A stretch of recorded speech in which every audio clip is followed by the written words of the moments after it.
Zare nayat. Azo kita berkata kau cerita ni ada muncul Rabi atau nak bayar jalan dabar. Yo mujatti ekas to na jaji me. Azu. Oye. Azu. Ela Ashit ni berkata kau cerita ni. Eka bakka tokko jirra irreecha osoo rafinachi oollee osoo argite ama buno inu danfiste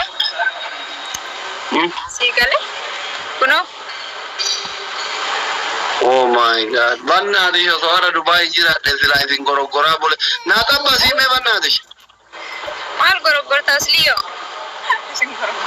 Ashit di tanah ber. Ashit di.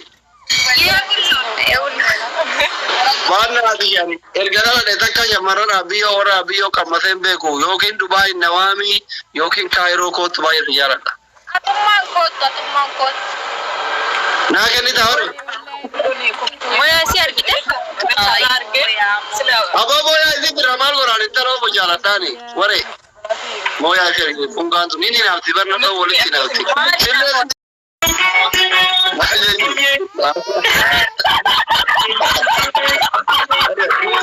Artis ni orang kudo tadi.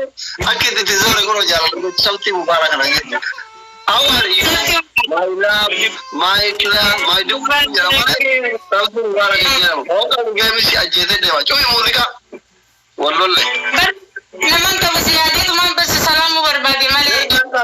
Nama kamate kawan coba deh. Bahkan itu waktu kita. Tukaha. Ya Rabbi na umat. Sihan ni. Naman kuma na kikabati mo bilis. Yote moja tegeju. Yote moja te ada bin kedu. Odo answer ko fan ta do fitate. Rachi ta. Nanga. Bada Rabbi ja. Tulan. Eka. Jiren ni kunna gaira. Jira chumbar baru itu fan.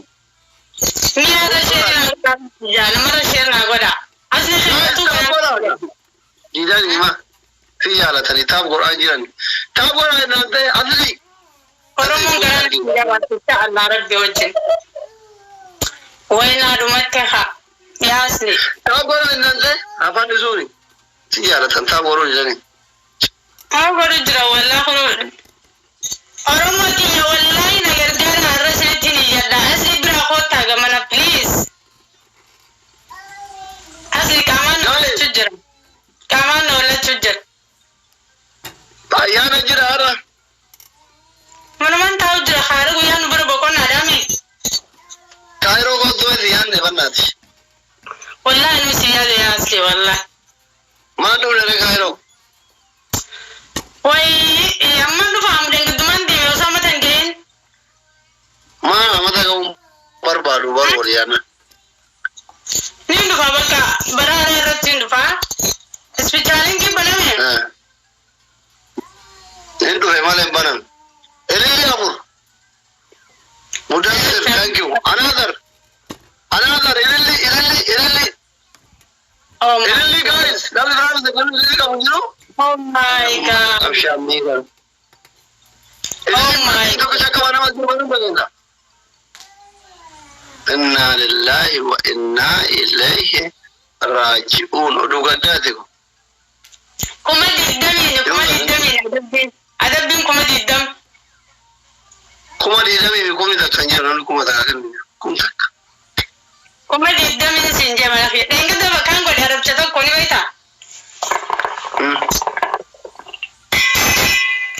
Kuma kau dah malah adabin malah yang justru jadi bar are. Kuma kau. Orang yang jelas takkan nak kau justru wallahi si Muhammad nafan Islam yo. So orang yang justru nafan Islam. Nasa kami torban kawan. Simpan di sana si mana Afghanistan. Ayah zabar wallahi. Asli dapat kisah kagak ni dapat cuba dablis. Yo. Ni asma dapat kisah wallahi kah. Namun tu